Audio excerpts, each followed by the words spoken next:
I saw a lot of movies in theaters this year. 63 by my last count, though the year's not over yet. Not all of them were new. I quite enjoy Fathom events, and am particularly partial to the Studio Ghibli Fest. But if we take those away, and duplicate viewings, I still saw 42 new films this year. Having seen so many, it might be useful to rank the year's best and worst as I see them, and maybe add some other categories for good measure. And I'll try to do my best to avoid spoilers. This video will deal with the good ones. I should preface this by saying that I didn't see any comic book movies or Disney animated movies in theaters this year, so even if any of them had been good, they wouldn't be on this list. Anyways, I'll start with 2 honorable mentions. The first is Silent Night. This film had a simple concept. A man whose child died as collateral damage in a gang war plots his revenge for Christmas Eve. It could have been just another action movie with just another weak, campy premise, but this movie achieved something I didn't think possible in 2023. It proved that silent films are still viable. Joel Kinnaman's acting is fantastic without delivering a single line. You feel every bit of anguish, rage, and determination. Sure, the story falters at times, but the sheer impressiveness of a well-made silent film almost a century after talkies supplanted them places this one on Santa's nice list. The second honorable mention is Oppenheimer. This should be a no-brainer for this list. The direction, the effects, the writing, and especially the acting are all excellent. Despite its length, it never seemed to drag, and the woven timelines worked well to develop the underlying conflict between the principal characters. No spoilers, but much of the story is driven by a grudge based on a misunderstanding. Just like real life. On to the main list. At number 5, I'll put Godzilla Minus One. I'm not a huge Godzilla fan.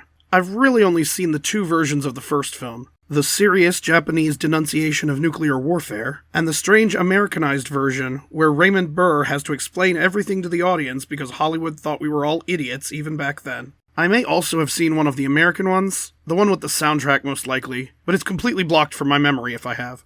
Godzilla Minus One is an exploration of a hopeless society on the brink of destruction, grasping at the last gleam of light in all that darkness.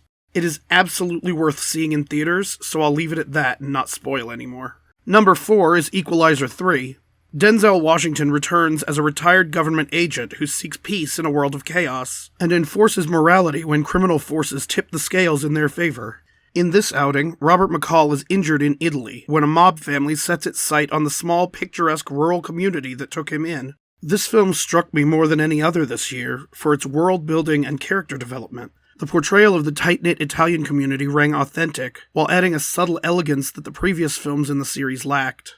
This is a place and a people that deserve McCall's protection, and it's where the series can come to a satisfying conclusion, if that's what was happening. In the number 3 slot, I'm placing Guy Ritchie's The Covenant.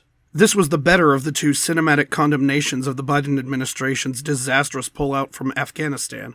The film tells 2 tales of extreme wartime heroism built upon a simple promise. In battle, you protect the soldier next to you. The film demonstrates the lengths men will go to keep this pledge, even when government officials and military officers don't take it seriously. It is a hopeful story, which strongly urges the public to cry out to make it a reality. The second best film of the year was the Super Mario Bros. Movie. As someone who has used Super Mario World as a favorite pastime for literally 3 decades, this film was an absolute delight. The movie started in a precarious position. There's a rabidly loyal fan base spanning multiple generations, every one of them questioning the voice cast prior to release. But the creators showed ample respect to the various fan bases and incredible ingenuity to push as many references to the pantheon of the franchise as possible onto the screen.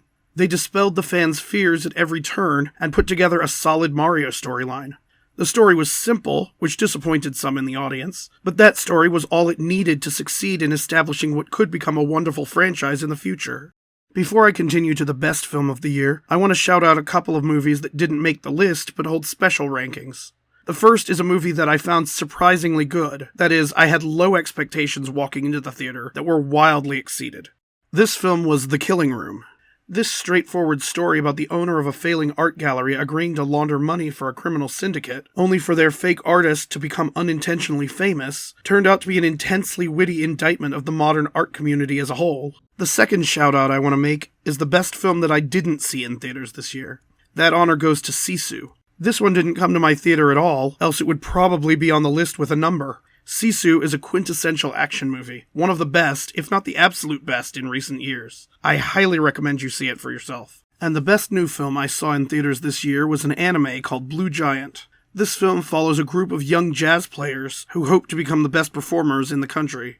The characters are endearing, varied, dedicated, and each have wonderful independent arcs. Each of the side characters all serve a purpose to the development and are important alternate perspectives for the documentary framing device the film uses. The real star of the show is the animation, though. While I do find some of the 3D animation of their playing jarring next to the backgrounds, much like other anime that employ the same methods, the nature of the animation as a whole took on a jazz-like quality.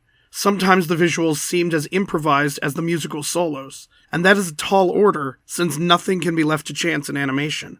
Everything on the screen is intentional when it needs to be drawn.